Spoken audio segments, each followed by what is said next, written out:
कि यहाँ पर पार्क में जब चिड़िया आती है और गर्मी का मौसम है तो उनको ना इजीली पानी भी मिल जाता है और खुराक भी मिल जाता है।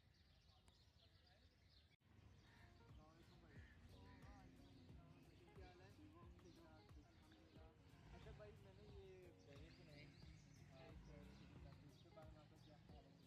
यार ये आपने मेरे साथ बहुत सा काम किया है। मेरे ख्याल से गर्मी आ रही है, सूरज की महीने आ रही हैं, तो पेड़ों को पानी चाहिए होता है, खुराक चाहिए होती है। और जितना आप यूनिवर्सिटी स्टूडेंट हो तो आप इस बच्चों को डिसाइड करते हैं, सब बच्चे करेंगे, आपने किया, बाकी सब भी करेंगे, तो पूरा गार्डन भर जाएगा और पेड़ भी आएंगे और पेड़ों की भी अच्छा स्टेप है आपने